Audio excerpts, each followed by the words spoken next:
Então, eu queria convidar os irmãos para abrirem as suas Bíblias no Salmo 128 e acompanharem a leitura, e com certeza Deus tem algo de especial para nós.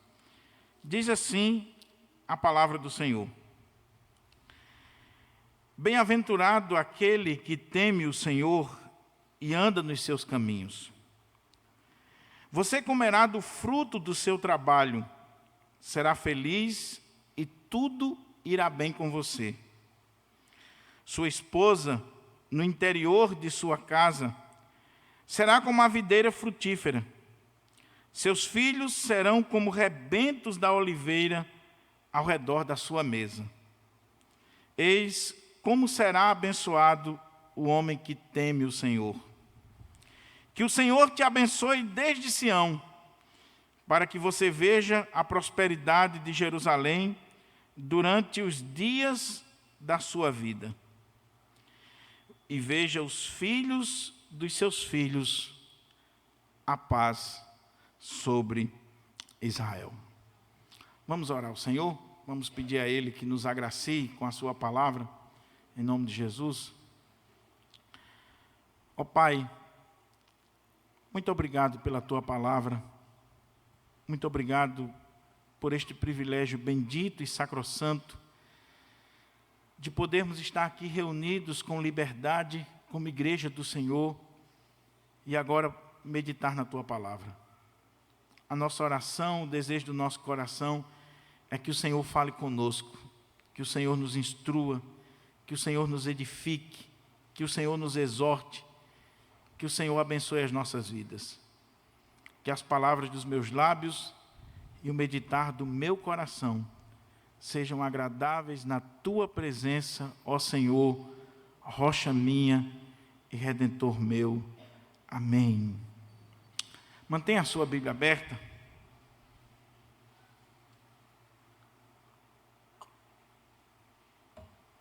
Para que a gente possa considerar o texto sagrado. O Salmo 128, assim como o 127 que nós ministramos pela manhã, ele possui as mesmas características que eu citei na introdução da manhã, mas que preciso fazer referência mais uma vez agora, para que a gente possa entender o Salmo.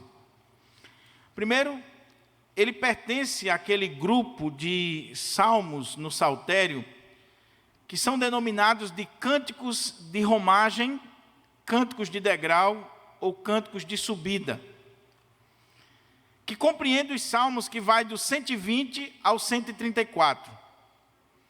Eram hinos, cânticos, salmos entoados pelo povo de Deus, quando eles se dirigiam para Jerusalém, por ocasião de uma das grandes festas judaicas, a festa da Páscoa, festa da colheita, festa dos tabernáculos. Quando o povo de Deus se dirigiam para celebrar uma daquelas grandes festas de Israel, eles iam cantando estes cânticos, que vai do 120 ao 134. Eles são chamados de cânticos de degrau ou de subida, porque eles iam subindo para Jerusalém, em caminho para Jerusalém. Outra coisa interessante, quando nós consideramos esse salmo, é que ele pertence àquele grupo de salmos que são chamados salmos de sabedoria, ou sapienciais. Nós temos salmos de lamento, salmos de louvor, nós temos salmos de entronização dos reis, nós temos salmos messiânicos, mas esse salmo aqui é um salmo de sabedoria, cujo conteúdo revela para nós a sabedoria de Deus para a caminhada da nossa vida, para o nosso dia a dia. Então, por isso que ele é chamado um salmo de sabedoria. Outra coisa interessante ainda, à guisa de introdução, é que esse salmo, junto com o 127, ele é atribuído a Salomão, que foi rei de Israel, que foi o homem mais sábio que já existiu, e que escreveu pelo menos 1.005 hinos ou salmos, diz lá no livro dos Reis. Salomão escreveu muitos hinos, muitos salmos, muitas músicas para louvar o Senhor, dentre elas o 127 e o 128, que fazem parte aqui do saltério, do inário de Israel. E é interessante que Salomão escreve esses 2 salmos para falar sobre família, para falar sobre essa instituição divina, a célula máter da sociedade, a célula principal da sociedade, a base de toda a civilização, é a família, a primeira instituição da história, uma instituição divina. Outra curiosidade, para a gente entrar no texto, é que esse salmo, ele é considerado como uma sequência do 127. Sendo escrito por Salomão, Salomão escreveu o 127, e aí, ao longo da história da igreja, os exegetas, os estudiosos, chegaram à conclusão de que esses 2 salmos, eles devem ser lidos e ministrados juntos, porque eles revelam para nós a saga de uma família. Ele começa com o casamento, com o Senhor edificando a casa, e ele vai até os netos, a última fase desta família. Então, se você ler o Salmo 127 e 128 na sequência, você tem aqui todas as fases de uma família, desde a sua fundação, da sua base, quando o Senhor edifica a casa, até a chegada dos netos, contando aqui com a bênção do Senhor, trazendo netos para esta família que foi constituída pelo Senhor. Pela manhã eu ministrei o 127. Se você perdeu, você pode acessar o canal da nossa igreja e tem lá a mensagem para você ouvir, para você ver e compartilhar. E agora à noite eu gostaria de compartilhar esse 128, com o tema Uma Família Piedosa à luz do Salmo 128. Quando nós lemos esse salmo, meus irmãos, nós ficamos encantados com a beleza que esse salmo traz para nós a respeito de uma família piedosa, de uma família temente a Deus, de uma família que goza da bênção de Deus, da misericórdia de Deus, da graça de Deus. Hoje à tarde eu mandei no grupo da mocidade, mandei uma mensagem pedindo lá no grupo que a turma pudesse dar sugestões de tema para a gente colocar aqui no vídeo que vai para o YouTube. E surgiram vários temas. Nós ficamos com uma família piedosa à luz do Salmo 128.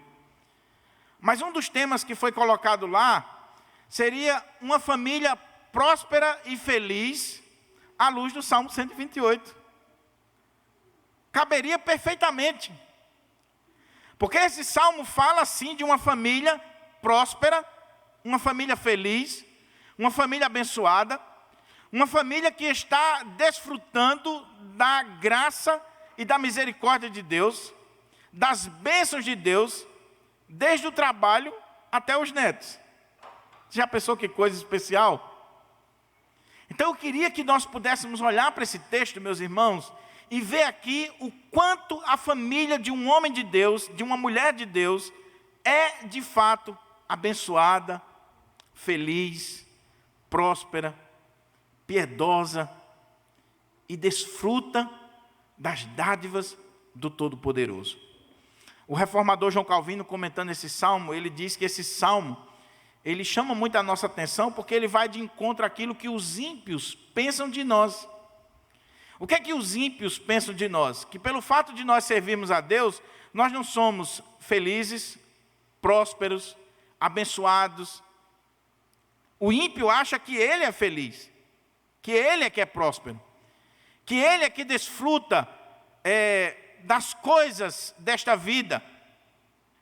Calvino diz, não, esse salmo vem para mostrar que a família de um homem de Deus, que uma mulher de Deus, possui uma família abençoada, uma família feliz.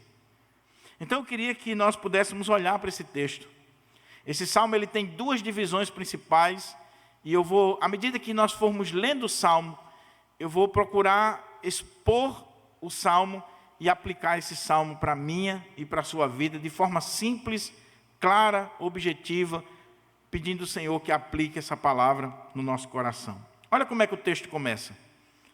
Diz assim: bem-aventurado aquele que teme ao Senhor e anda nos seus caminhos. A grande maioria dos exegetas entendem que este primeiro verso, ele traz para nós o tema, o ponto principal deste salmo. Ele traz para nós a temática do salmo e que o restante é só exposição, é só explicação do que está no verso primeiro. Porque o verso primeiro, ele começa com essa palavra, que é uma palavra muito rica no vocabulário bíblico teológico. Bem-aventurado. Se fosse traduzir de forma bem prática, seria feliz. Mas não só feliz, super feliz. Tem que se colocar no superlativo. Bem-aventurado quer dizer uma pessoa que desfruta de uma felicidade, mas uma felicidade que não é humana, não é oriunda das coisas humanas, das coisas desta vida. Essa felicidade aqui é a felicidade fruto da bênção de Deus. Por isso que é denominado de bem-aventurança. Então, uma pessoa bem-aventurada, ou um homem bem-aventurado, é um homem feliz, super feliz, porém não numa dimensão humana, terrena. Ele é super feliz, porque ele encontra-se numa dimensão divina, espiritual. Essa felicidade dele, ela vem de Deus, ela vem do Senhor. Ela é fruto do temor a Deus, do andar nos caminhos de Deus, do estar na presença de Deus, do desfrutar dessa comunhão com o Deus Todo-Poderoso, Criador de todas as coisas, e que Ele preenche o nosso ser, o vazio do nosso ser, da nossa alma, somente Ele é que preenche. É aquilo que está no Salmo 23. O Senhor é o meu pastor, nada me faltará. Mas é interessante que quando a gente lê o Salmo 23, se a gente não tiver cuidado, a gente vai ter uma visão materialista. O Senhor é o meu pastor, nada me faltará. Só que a expressão em hebraico não é nada me faltará.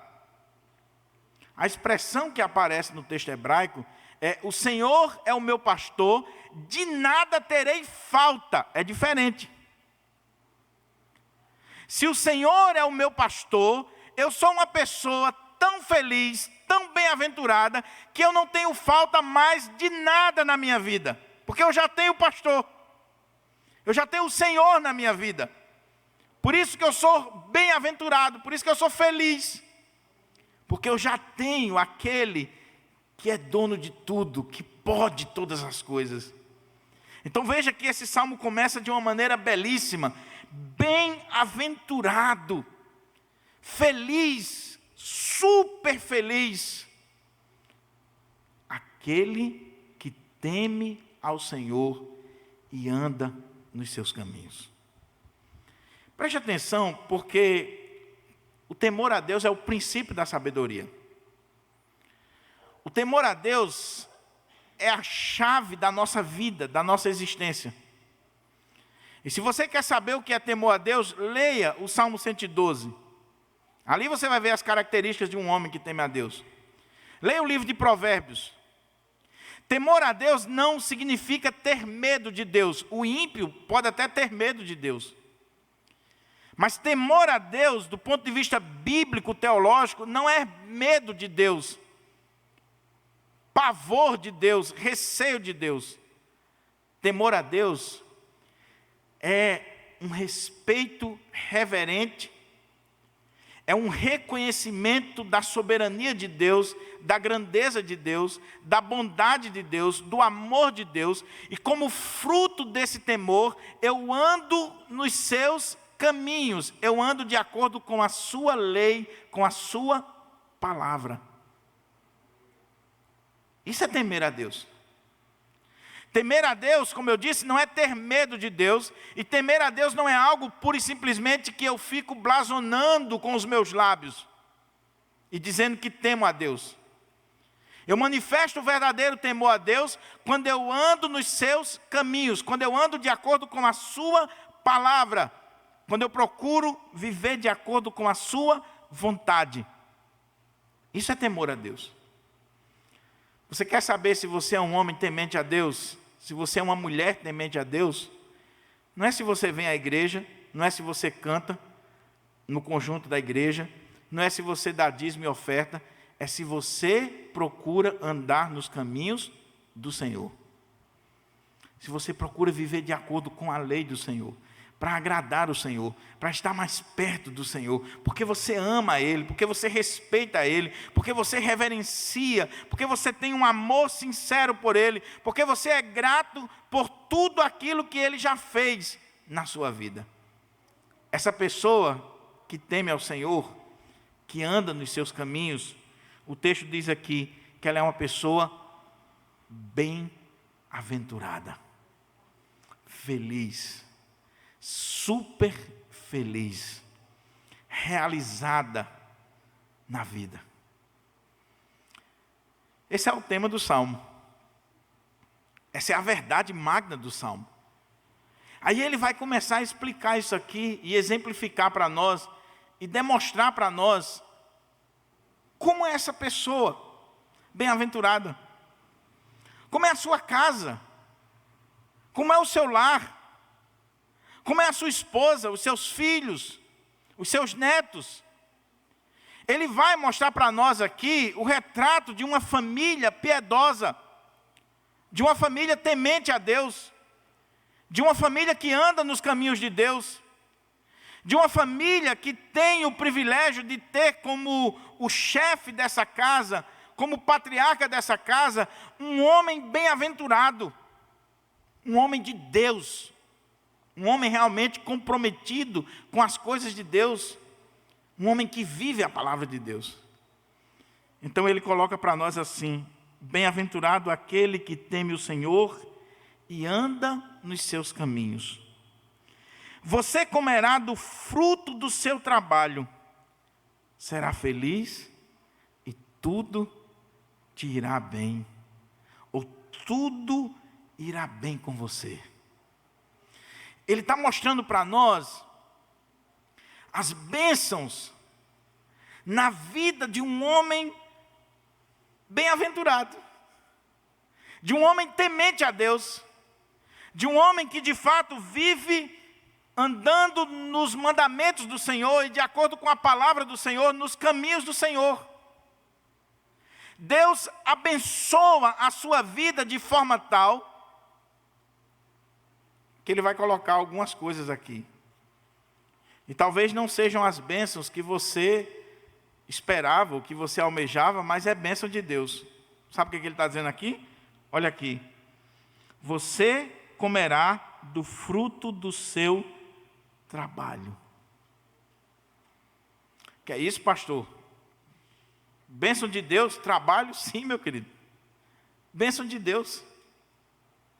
O que ele está dizendo é que esse homem bem-aventurado, esse homem feliz, esse homem temente ao Senhor, esse homem que anda nos caminhos do Senhor, ele vai comer do fruto do seu trabalho, das suas mãos. É dádiva de Deus, é presente de Deus, é misericórdia de Deus na vida dele. É Deus abençoando a sua casa, a sua família, lhe dando trabalho para que ele possa sustentar sua casa. Imagine isso aqui numa cultura agrícola. Imagine isso aqui para um judeu, lá na época de Salomão.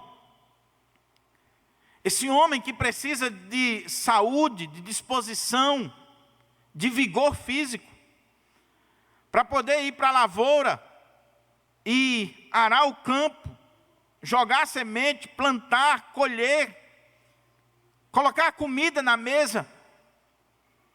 Esse homem que precisa trabalhar com as suas mãos.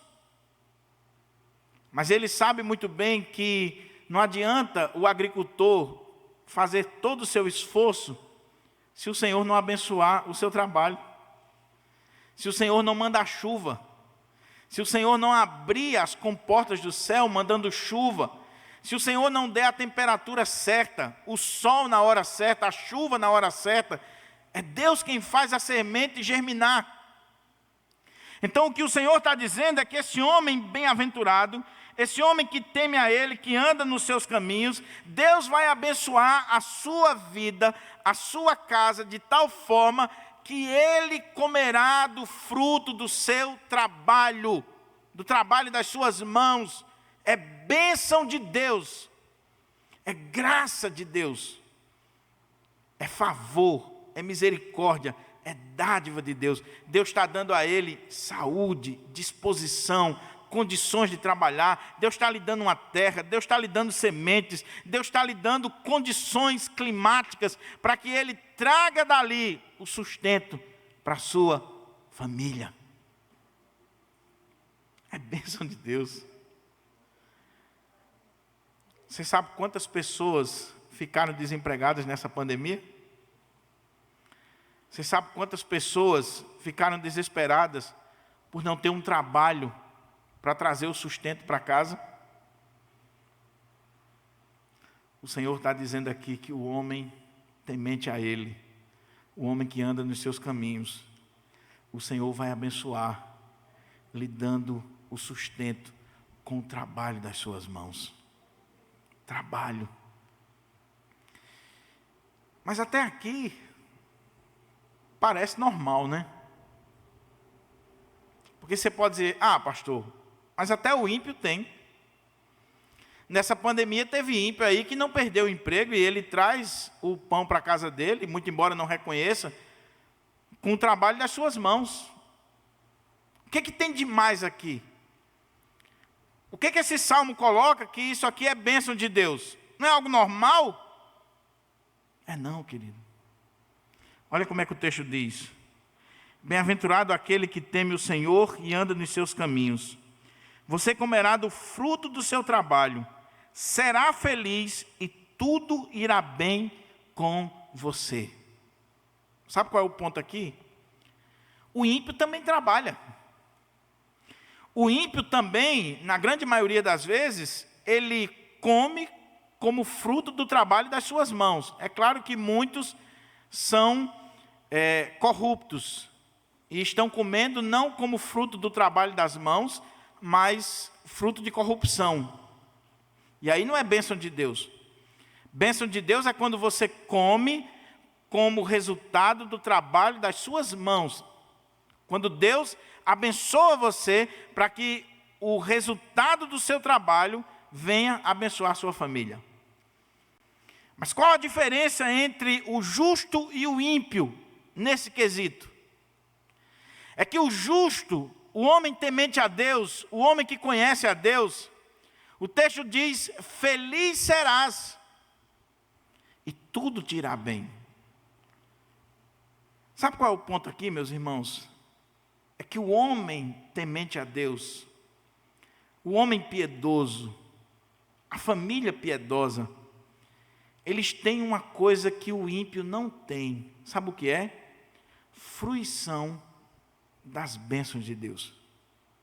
Sabe o que é isso? É você se alegrar com as mínimas coisas que Deus lhe dá. É você ter prazer, é você encontrar alegria, felicidade nas mínimas coisas que Deus lhe dá.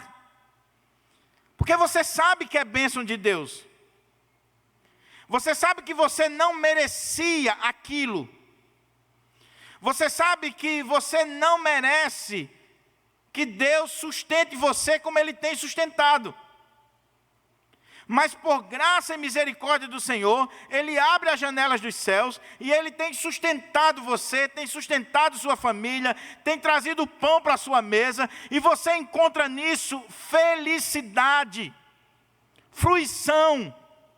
Você tem prazer nisso, você descansa nisso, você se alegra nisso. E por isso que tudo vai bem. Tudo vai bem, não é porque tudo está mil maravilhas, 100% sempre. Não, tudo vai bem. Porque se você tem o pão na sua mesa, pode até não ser aquele mega banquete, mas se você tem o pão na sua mesa, você é feliz, porque você consegue dar graças e dizer: Senhor, eu te agradeço por esse pão que o Senhor coloca na minha mesa. Eu não mereço isso aqui, Senhor, mas o Senhor tem sustentado a minha casa, tem sustentado a minha família, o Senhor tem aberto portas, o Senhor tem levantado pessoas, o Senhor tem feito coisas maravilhosas na minha vida, e eu te agradeço, Senhor, porque todos os dias eu posso ter o meu café, o meu almoço, a minha janta, a minha roupa, eu tenho condições de viver, porque o Senhor tem cuidado de mim. Como diz o Salmo 127, você está dormindo e Deus está trabalhando por você. Deus está abençoando você, abençoando a sua casa, suprindo as suas necessidades. O ímpio, quanto mais tem, mais quer. Quanto mais tem, mais é infeliz. Quanto mais tem, mais reclama. Quanto mais tem, mais ele não encontra fruição, gozo, alegria naquilo que Deus tem lhe dado. Mas o crente não. O homem temente a Deus, o homem bem-aventurado, o homem feliz, é aquele que come do trabalho das suas mãos. Feliz serás e tudo te irá bem. A casinha simples, a mesa simples, mas cheia da bênção de Deus, da alegria do Senhor, do regozijo do Senhor. De que adianta uma mesa farta, com todas as comidas, a culinária mais requintada, sem Deus, sem paz, sem alegria, fruto de corrupção? De que adianta você desfrutar das delícias desta vida, mas você não poder colocar a cabeça no travesseiro e descansar, dizendo assim: o que eu tenho é fruto do meu trabalho, da bênção de Deus na minha vida, da misericórdia do Senhor da minha vida. Eu fico imaginando esses corruptos aí do nosso país, que roubam milhões e milhões, que moram em casas requintadas, condomínios de luxo, que tomam vinhos caríssimos, que almoçam nos melhores restaurantes. Eu fico pensando: mas será que ele tem paz? Será que ele tem alegria? Será que ele tem prazer? Será que ele consegue desfrutar das delícias que o Senhor deu? É claro que não. Salomão diz que uma das coisas que traz sentido para a nossa vida, ele diz em Eclesiastes, é comer, beber e alegrar-se. E ele diz: e eu reconheci que isso vem das mãos de Deus. Porque não há nada pior para o homem do que, de repente, ele ter condições, ele ter dinheiro, ele ter estrutura, mas não poder desfrutar daquilo que Deus lhe deu. Você já pensou? Eu tinha um amigo, já falei aqui, mas como é uma mensagem nova e está sendo gravado, para aqueles que não ouviram. Eu tinha um amigo, pastor Enoque, lembra muito bem dele, pastor Geraldo, da Igreja Batista. Pastor Geraldo, um homem de Deus, ele era um pastor batista, oficial da Marinha. E um dia ele disse uma coisa para mim que me chamou muita atenção. Ele disse assim, nós estávamos viajando para Barra de Santa Rosa, e ele, na entrada da cidade, ele disse assim: pastor, eu queria contar uma história para você, rapidinho. Você pode falar. E ele disse assim: quantas vezes eu passei na entrada dessa cidade com fome, a pé, sem ter condições de comprar um pão. E existe uma coisa na vida que a gente sempre deve pensar. Eu disse: o quê? Ele disse assim: quando eu podia, eu não podia. Hoje eu posso e não posso. E eu disse: o que é isso? O que significa isso? Ele disse: é interessante que muitas vezes, quando a gente pode comer o que quiser, a gente não pode, porque não tem dinheiro. Não tem condições. Aí de repente você cresceu mais um pouquinho, e aí agora você pode comer de tudo, mas você tem dinheiro para comprar, chegar na padaria e comprar, mas você está com diabetes, você está com uma série de problemas. Sabe qual é o ponto? Se Deus está lhe dando condições de comer do fruto do trabalho das suas mãos, seja feliz, se alegre, porque é bênção de Deus. Se alegre, porque é bênção. Feliz serás e tudo te irá bem. Aí ele começa a descrever agora a casa desse homem. Essa família piedosa. Essa família que tem um homem temente o Senhor. Um homem que anda nos caminhos do Senhor. Um homem bem-aventurado, um homem feliz. Um homem que tem um relacionamento com Deus. Um homem de Deus. Um homem que está desfrutando da bênção de Deus na sua vida, no seu trabalho. Olha como é que diz o texto. Sua esposa, no interior de sua casa, será como a videira frutífera. Seus filhos serão como rebentos da oliveira ao redor da sua mesa. Aí ele repete a ideia, o ponto principal. Eis como será abençoado o homem que teme ao Senhor. O que é a bênção de Deus aqui, meus irmãos, na vida de um homem piedoso?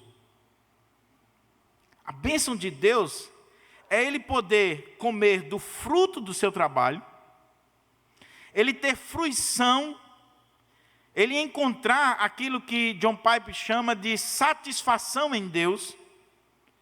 Quando nós encontramos essa plena satisfação em Deus, quando nós comemos um pedaço de pizza para a glória de Deus, nos alegramos em Deus, por essa dádiva do Senhor nos dar condições de comer um pedaço de pizza como fruto do nosso trabalho.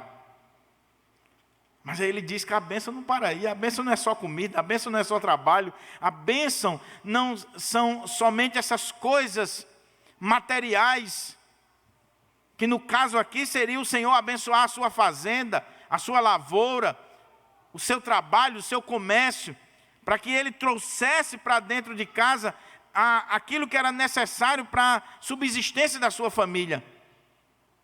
A outra bênção aqui é que esse homem tem uma esposa, e uma esposa piedosa, uma esposa que diz o texto, sua esposa no interior da sua casa, uma mulher do lar, uma mulher que se preocupa com a sua família, com seus filhos, com a mesa da sua casa, com o seu marido. Porque deixa eu dizer uma coisa aqui para você, e principalmente para os jovens. Você jamais será um homem bem-sucedido se você casar com uma mulher que não é de Deus. Guarde isso no seu coração. Você jamais será um homem que terá sucesso no trabalho, na carreira profissional, se tiver uma mulher puxando você no sentido contrário. É por isso que o jovem ele tem que orar ao Senhor e pediu ao Senhor que lhe dê uma mulher realmente piedosa, porque uma esposa fiel é uma dádiva de Deus, é um presente de Deus. Porque a mulher de Deus é aquela que alavanca, que impulsiona o homem, que vai fazer com que ele prospere, que ele construa, que ele realmente seja bem-sucedido no seu trabalho. Isso é uma mulher de Deus. Agora, coitado do homem que casar com uma mulher que não é de Deus, que não é piedosa, que não é temente o Senhor, que não é do lar, que não se preocupa com a mesa da sua casa, com os seus filhos, com o seu marido, com o trabalho, com as finanças da casa. Aquela mulher que destrói a casa. É interessante que quando a gente pesquisa esse salmo, essa expressão aqui, sua esposa no interior da sua casa, quase todos os comentaristas que eu li deste salmo, eles dizem que o salmista está fazendo aqui, e lembre-se que foi Salomão que escreveu, está fazendo aqui um contraste com a mulher adúltera do livro de Provérbios. E quem escreveu Provérbios? Salomão. Qual a diferença da mulher adúltera do livro de Provérbios, lá em Provérbios 7, para a mulher fiel e piedosa do Salmo 128? Depois em casa leia. A mulher adúltera, a mulher infiel, a mulher que não teme a Deus, a mulher que não desfruta da bênção de Deus, lá em Provérbios diz que uma das características dela, tem várias, mas uma das características dela é que ela não para em casa. Ela não ama a sua casa. Ela não tem fruição do seu lar. Ela não é feliz com aquilo que Deus está dando, com o fruto do trabalho das mãos do seu marido. Ela não consegue encontrar prazer no ambiente do seu lar, a não ser, muitas vezes, para preparar aquilo ali para o pecado, para o adultério.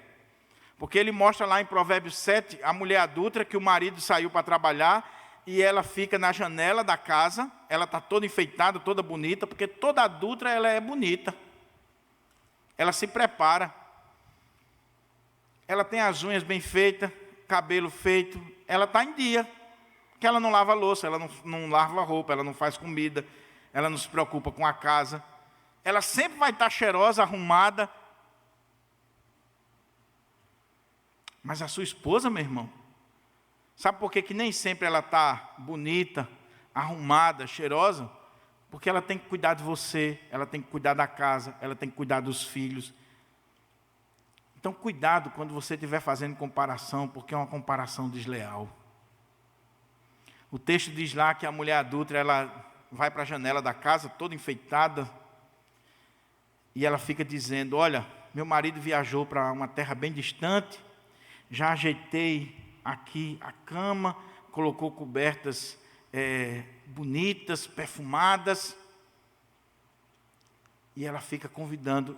E aqueles que entram na casa da mulher adúltera, diz o texto, que é como um boi que está sendo levado ao matadouro. Talvez você nunca viu essa cena de um boi sendo levado ao matadouro. Eu já vi, porque na minha cidade tinha um matadouro naquele estilo antigo. Já foi desativado, hoje não pode mais aquele estilo antigo. Mas um dia eu fui, criança ainda. Os bois que estão lá esperando para entrar naquele corredor onde vai ser abatido, eles ficam uivando. Eles sabem, eles pressentem o que vai acontecer. E aí eles saem daquele curralzinho lá, entram num corredor estreito, chegava lá na frente, o machante dava uma pancada na testa do boi com um machado. E ele caía ali estribuchando, ele vinha com a faca, sangrava, e ele perdia todo o sangue. Provérbios diz que o homem que se relaciona com a adúltera é como um boi que está sendo levado para o matadouro. Mas uma das características que está lá é que essa mulher não para em casa. Ela vive batendo perna. O negócio dela é viver na rua. Ela não tem prazer com a casa. Que tristeza. Mas como isso aqui é atual. Como isso aqui é atual. Meus irmãos, muitas vezes nós ouvimos assim, pastor, olha, eu não nasci para ser dona de casa. Eu não nasci para ser do lar, pastor. Nasceu para ser do shopping, né? Da academia. Para bater perna. Para casa não, né? Para estar no interior da casa não. Sua casa parece que tem espinho. O shopping não tem. A mesa do bar não tem. O mundo não tem. Mas a casa tem. Sabe o que é isso? É porque você não tem gratidão por aquilo que Deus te deu. Você não merecia ter um marido, você não merecia ter uma casa, e Deus te deu, e você está jogando fora a bênção do Senhor. Jogando fora a dádiva de Deus. Mas o homem temente o Senhor, e uma família piedosa, tem uma esposa no interior da sua casa.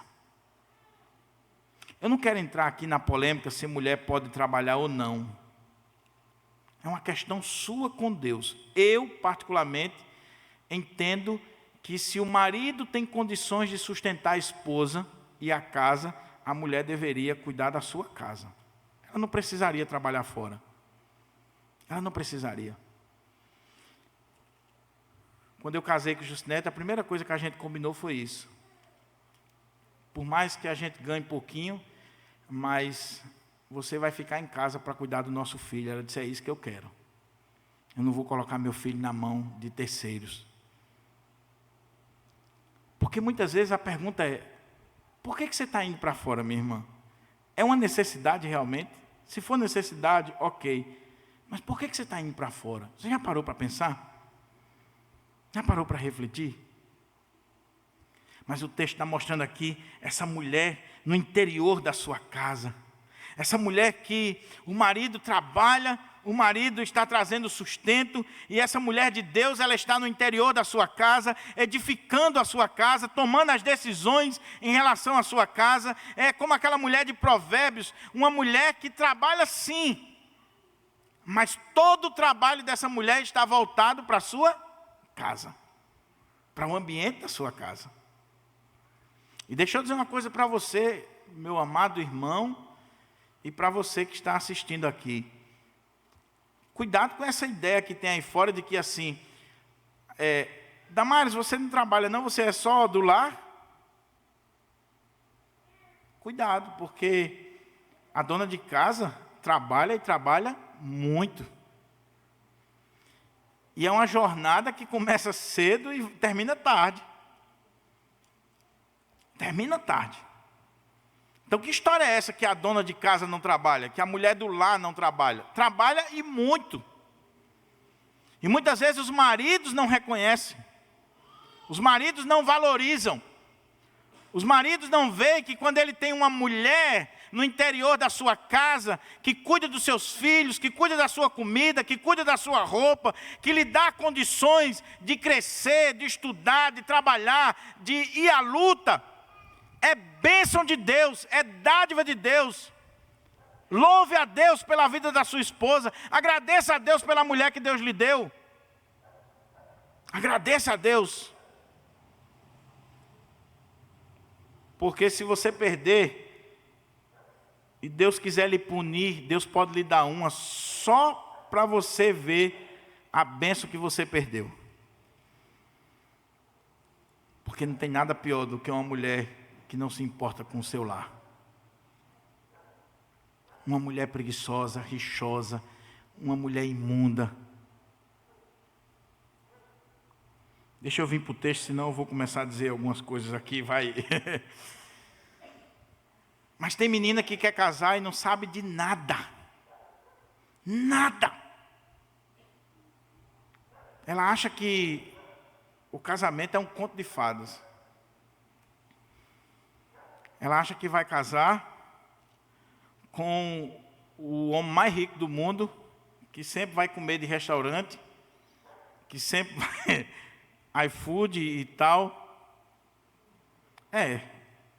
Se você tiver a sorte de casar com um mega empresário, vai lá. Mas eu espero que você case com um pastor, para você ver se você vai comer de restaurante. Você vê se você vai ter iFood sempre. Empregada doméstica. E outras coisas mais. Tua esposa no interior da sua casa. Aí diz o texto, será como uma videira frutífera. Que coisa maravilhosa. Tem tantas coisas embutidas aqui nesse texto. Veja que ele está dizendo que o lar desse homem é um lar frutífero, próspero, abençoado. Começando com a esposa. Ela é como uma videira frutífera. A videira fazia parte do povo de Deus. Uma videira frutífera, cheia de frutos, abençoada pelo Senhor. E é claro que aqui está fazendo referência aos filhos. Essa mulher é uma mulher que vai dar muitos filhos para esse homem, que naquela cultura significava dizer mão de obra, significava prosperidade, tantas coisas mais. Mas essa mulher é como uma videira, que traz para esse homem alegria, satisfação, gozo. Essa mulher é bênção na vida desse homem. Ela é como uma videira que satisfaz, que traz alegria. Oh, meu amado irmão, ore a Deus para Deus lhe dar uma mulher assim. E se a sua esposa não é assim, ore também que Deus pode transformar. Deus pode transformar. Casou, meu irmão, não tem mais como separar não. Agora é você pedir ao Senhor, Senhor, transforma essa árvore aqui numa videira. Transforma esse espinheiro aqui, Senhor, numa videira. Para me abençoar. E talvez ela esteja orando do outro lado. Sim, Senhor. Não vou nem dizer qual é a árvore, não. Deixa para lá. Como uma videira frutífera. Abençoando a vida do homem. Pastor Hernandes conta uma história que é muito interessante. Diz que um homem, ele ia na sapataria, na loja de sapatos, e ele sempre comprava sapatos com o número menor. O número dele era tal, ele comprava com um número menor. E o vendedor ficava sem entender aquilo. O número dele era X, ele comprava um número menor. Apertado para colocar o sapato, aquela coisa. Quando foi um dia, ele foi comprar o sapato, o vendedor não aguentou. Ele disse assim, amigo, desculpa, eu não deveria fazer esse tipo de questionamento ou pergunta, mas vem cá, o teu número é tanto. Mas eu observo que toda vez que você vem aqui comprar sapato, você compra um número menor. E eu vendo sapato há muitos anos, eu sei que incomoda, dói. Por que você compra um sapato com um número menor? Aí o cara disse, meu amigo, vou te explicar agora. É simples. Isso o quê? Rapaz, é porque quando eu chego em casa, eu quero ter pelo menos alguma coisa para eu sentir um alívio. Já pensou?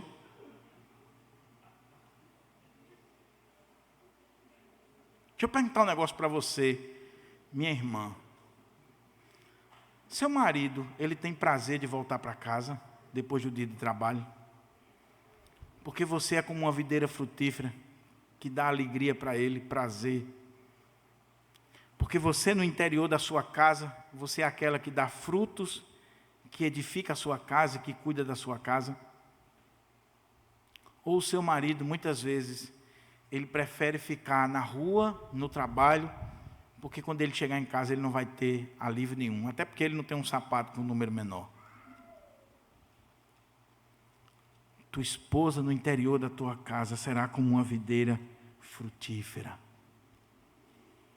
Aí o texto diz assim, seus filhos serão como rebentos da oliveira à roda da sua mesa. Deus abençoou de tal forma essa casa, esse lar, essa família piedosa, esse homem temente a Ele, que Deus lhe deu trabalho, Deus lhe deu comida, Deus lhe deu uma esposa frutífera, uma videira que lhe satisfaz, que é bênção na sua vida. E outra bênção que Deus deu, filhos, muitos filhos. Eu falei hoje de manhã, parece que o salmo ou o salmista está descontextualizado. Porque cá entre nós não vemos mais hoje filho como bênção. Pelo menos a cultura pós-moderna é assim. Filho hoje é sinônimo de maldição, de atraso. As famílias, os casais, principalmente os casais mais novos, eles estão construindo um relacionamento e você pergunta assim: quando é que vai vir a bênção aí de Deus? O menino: ah, não, agora não. Não, pastor, não diga nem isso, pelo amor de Deus. Diga nem isso. Por quê? Porque eu tenho que fazer mestrado, doutorado, pós-doutorado, eu tenho que comprar um carro, tenho que comprar um apartamento, tenho que fazer isso, tenho que fazer aquilo. Eu não quero defeituar o meu corpo. Nós queremos desfrutar mais um pouquinho do outro, porque a gente sabe que quando vier um menino aí não vai ter isso. E quando pensa em ter, às vezes já é tarde.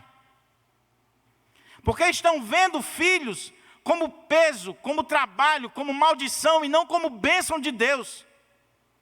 Como dádiva de Deus, como galardão de Deus. Como resultado dessa misericórdia, dessa graça de Deus na sua vida. Meu querido irmão e minha querida irmã, você ter filhos é graça, é misericórdia. Você não merece, mas Deus lhe deu. Deus lhe deu. Já pensou um camarada feio como o Fábio? Olha a beleza ali que Deus deu para ele. E ele fica todo feliz quando diz assim: a menina parece com o pai. Eu disse: não, a menina é bonita, não faça isso com a menina não, pelo amor de Deus. Bênção de Deus. Dádiva de Deus. E olhe que aqui são muitos filhos ao redor da mesa. Eu fico imaginando essa cena, Damares. Que é outra coisa que nós temos perdido hoje, a mesa, o símbolo da mesa. Aquele homem agora, quando ele chegou em casa, a sua mulher, que era uma mulher de Deus, piedosa, do lar, e que edifica a sua casa, ela reuniu os seus filhos ao redor da mesa. Então eu queria perguntar para você, qual é a sua visão a respeito de criança? De filhos. Porque como eu disse de manhã, sabe qual é o problema de hoje? Não, pastor, não quero filho não. Por aquelas razões que eu já falei.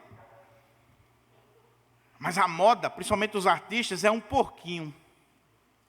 Não quero filho não, mas um porquinho. E o porquinho vai para o shopping e anda. Se não é um porquinho, é um cachorrinho. E o cachorrinho é o filho, é o filhinho, o cachorrinho é o filhinho. E eu amo cachorro. Vocês sabem muito bem que tem um velhinho lá em casa, Spike, que é o xodó lá de casa. Mas não pode substituir filhos. Não pode ser usado para substituir filhos. Filho é dádiva, filho é presente. Você sabia que os islâmicos estão tomando conta do mundo? Uma das estratégias é porque eles chegam em uma determinada região e eles começam a fazer filhos, e em questão de poucas décadas, eles são maioria. E os cristãos, a cada ano que passa, eles vão diminuindo o número de filhos. Enquanto eles lá, eles veem filhos como bênção, nós estamos vendo o filho como maldição. Eu lembro que uma vez o pastor Enoque ministrando aqui em Pirangi, ele disse assim: a coisa está tão séria, né, pastor, que o povo só quer 2 meninos, daqui a pouco só quer 1. E ele estava com medo do pessoal querer só a metade. Mas nós chegamos numa fase, pastor, que hoje sabe o que está acontecendo? As pessoas estão sacrificando seus filhos no ventre. Governos malignos, diabólicos, satânicos estão aprovando o aborto no mundo inteiro. Essa semana eu estava vendo, eu não lembro qual é o parlamento, se é inglês ou se é americano, mas o americano, o presidente lá já está liberando geral. Mas tinha outro parlamento que estava aprovando ou tentando aprovar a lei do aborto para ser realizada até em crianças com um dia antes de nascer, criança com 9 meses. Um dia antes do nascimento pode ser abortada, destruída no ventre materno. E o que me deixa revoltado é quando eu vejo crentes, principalmente presbiterianos reformados, apoiando políticos esquerdistas que defendem aborto. E diz assim, não pastor, mas eu sei dividir. Sabe dividir como? Se você está apoiando um assassino, um abortista. Gente que está pegando aquilo que é galardão, herança do Senhor, bênção do Senhor, e jogando no ralo, no lixo, tratando como objeto. Gente que defende baleias, que defende árvores, que defende animais, e eu não estou aqui dizendo que não defenda, sim, mas a incoerência é muito grande. Mata uma tartaruga para você ver, o que vai ter de ONG vindo para arrebentar com você. Mas criança pode matar, pode destruir. Cuidado, querido. Agora veja a imagem que o texto coloca para nós. Tua esposa no interior da tua casa será como uma videira frutífera, teus filhos como rebentos da oliveira, outra árvore que faz parte do contexto de Israel. Rebentos da oliveira. A oliveira passa anos para dar fruto, mas de repente ela surge ali um broto, está surgindo uma árvore nova e vai vir muitos frutos. E diz o texto aqui, ao redor da mesa.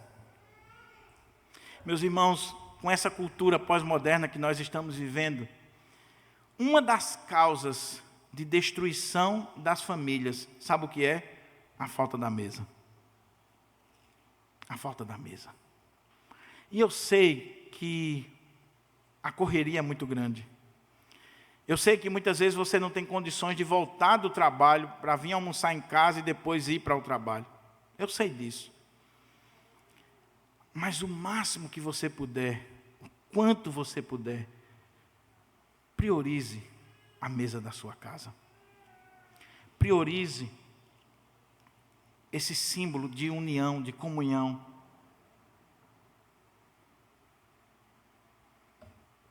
De diálogo, de perdão, de satisfação. É a mesa. É na mesa que nós olhamos nos olhos, que nós compartilhamos, que nós rimos, que nós oramos, que nós desfrutamos da bênção de Deus. É a mesa. Então, meu irmão, minha irmã, você que é pai, você que é mãe, teus filhos estão debaixo da tua autoridade na sua casa? Está? Seja o sacerdote do seu lar. Faça um voto diante de Deus de dizer, a partir de hoje, ninguém aqui vai comer no quarto, diante da televisão. Não, nós vamos sentar à mesa. E outra coisa, sente à mesa sem o celular. Faça esse teste. Você vai ver que nos primeiros dias é difícil. Porque o celular é mais uma parte do corpo humano hoje. Mas experimente isso. Experimente começar a reunir a sua família à mesa, para desfrutar da bênção de Deus. E aí você ora agradecendo ao Senhor. Você reconhece a bênção de Deus na sua vida, na sua casa. Você vai ver o quanto o seu casamento, o quanto o seu relacionamento com seus filhos vai ser diferente. Caminhando para a conclusão, o texto diz assim, sua esposa no interior da sua casa será como a videira frutífera, seus filhos serão como rebentos da oliveira ao redor da sua mesa. Eis como será abençoado o homem que teme ao Senhor. Aí, o salmista, como profeta, ele faz uma oração. Que o Senhor abençoe, ou te abençoe, desde Sião, para que você veja a prosperidade de Jerusalém durante os dias da sua vida e veja os filhos de seus filhos, paz sobre Israel. Duas coisas interessantes aqui. Uma família piedosa, uma família que tem um homem de Deus, um homem consagrado, desfruta da bênção do Senhor, o trabalho, o alimento, uma companheira fiel, que é videira frutífera, que é fonte de satisfação, de bênção, filhos, mas diz o texto aqui, nessa oração que o salmista está fazendo diante do Senhor, está dizendo assim, que você continue sendo abençoado. Você já é abençoado, mas que você continue sendo abençoado. Sabe como? Que o Senhor te abençoe desde Sião. E é interessante aqui, lembra que esse salmo é um cântico de romagem, que eles cantam em direção a Jerusalém? Sião aqui é Jerusalém, é a cidade de Deus, a cidade do rei. E quando Jerusalém é abençoada, o povo de Deus é abençoado. Então ele está dizendo, olha, que o Senhor te abençoe desde Sião, para que você veja a prosperidade de Jerusalém durante os dias da sua vida. Eu estava lendo um comentarista que ele disse assim, é muito interessante que a bênção de uma família piedosa está ligada ao povo de Deus. Em outras palavras, não há como você ter uma família piedosa e abençoada se o clã espiritual que você pertence também não está sendo abençoado. Em outras palavras, o que ele está dizendo aqui é que o Senhor te abençoe desde Jerusalém, ou seja, desde aquele ambiente de Deus para a sua vida. Em outras palavras, para os dias de hoje, que o Senhor te abençoe desde o ambiente da sua igreja, desde o contexto do povo de Deus. Sabe para quê? Para que você não só veja a prosperidade, mas para que você veja os filhos dos seus filhos e a paz sobre o povo de Deus. Porque não tem como você estar feliz, ser uma família feliz, se o povo que você pertence, se o povo ao qual você faz parte, não é abençoado, não é feliz. Nós pertencemos ao povo de Deus. E nós queremos ver a bênção não só na nossa casa, mas na casa do povo de Deus, na igreja de Deus, na Jerusalém de Deus. E quando Jerusalém é abençoada, eu sou abençoado, porque eu sou parte de Jerusalém. E quando eu sou abençoado, Jerusalém é abençoada, porque eu sou Jerusalém. E quando eu sou abençoado, quando eu gozo, quando eu desfruto dessa bênção de Deus, o Senhor está dizendo aqui, eu oro para que você veja os filhos de seus filhos. Não existe coisa mais preciosa na vida de uma família do que a chegada dos netos. Que coisa maravilhosa, meus irmãos. Eu nunca imaginei que chegaria isso para mim tão rápido, mas chegou. Inclusive está vindo mais uma bênção aí. E agora é um rapaz. E eu digo assim, meu amigo, Deus queira que seja um Sebastião teólogo também, que aí a discussão teológica aqui em casa fica uma bênção. Porque de vez em quando eu tenho uns pegas teológicos com o Diego que só a misericórdia. Então, vim mais um Sebastião para ficar do meu lado. Mas alguém já disse que os netos é a sobremesa da vida. Os netos, quem tem neto aqui, e tem vários irmãos aqui que já têm neto, neto é uma coisa extraordinária. Os filhos são bênção, são herança, são galardão do Senhor. Mas muitas vezes você não consegue desfrutar dos seus filhos, porque você está na correria da vida. Mas chegam os netos e você consegue desfrutar. Até porque os filhos geralmente botam os netos assim na casa dos avós, para ter um tempinho, né? para ter um tempinho. Eu citei pastor Hernandes e eu vou citar mais uma vez uma história que eu ouvi dele que eu achei interessante. Ele tem uma definição de avô que é um negócio assim, filosófico, é espetacular. Você já sabe, Damares? O que é um avô? Isso é o pastor Hernandes que disse, tá certo? Eu não sei de onde ele tirou. O que é um avô? E eu me descobri sendo isso mesmo. Sabe o que é um avô? É um burro brabo, amansado pelos filhos, para cuidar dos netos. Para brincar com os netos. O avô é aquele camarada carrancudo. Chegou os netos, derreteu o cara.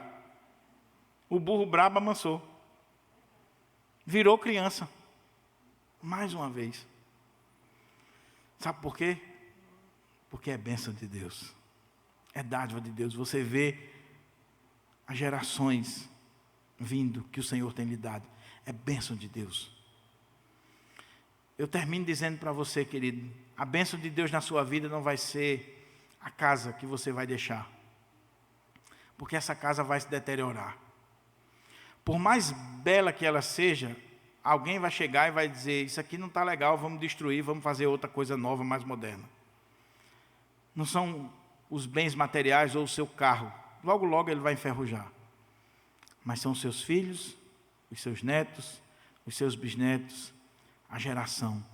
E que essa geração seja uma geração piedosa, que glorifique a Deus, que exalta o nome de Deus, que faça diferença na sociedade, que sejam homens e mulheres de Deus, para que alguém possa olhar lá para trás e dizer assim, veja o quanto Deus abençoou a vida de fulano, de Beltrano, de Cicrano.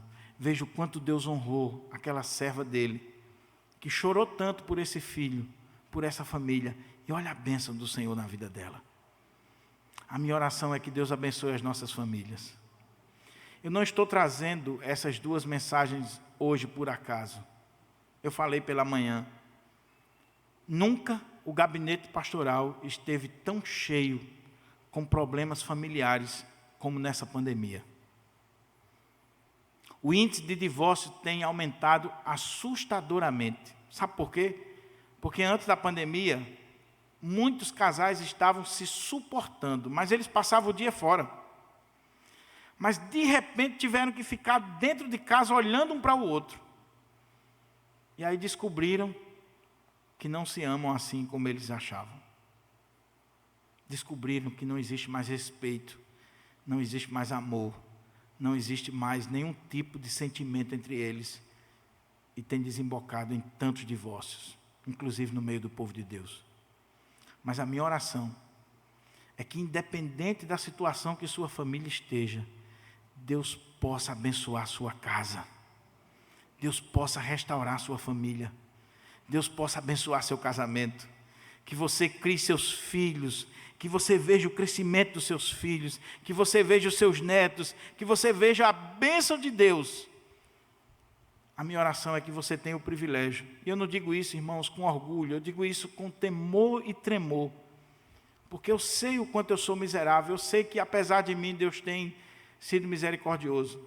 Mas eu espero que você possa ter a alegria que eu tenho, por exemplo, de sentar e ver meu filho ministrar a palavra de Deus. Para mim é a maior riqueza. Eu espero que você possa ter a alegria de um dia ver seu filho, seu neto, sendo um engenheiro, um médico. Não é só pastor não, meu irmão. Exercendo uma profissão e honrando o nome de Deus. Fazendo diferença na sociedade. E aquilo ali é bênção de Deus na sua vida. Vamos orar? Vamos agradecer ao Senhor.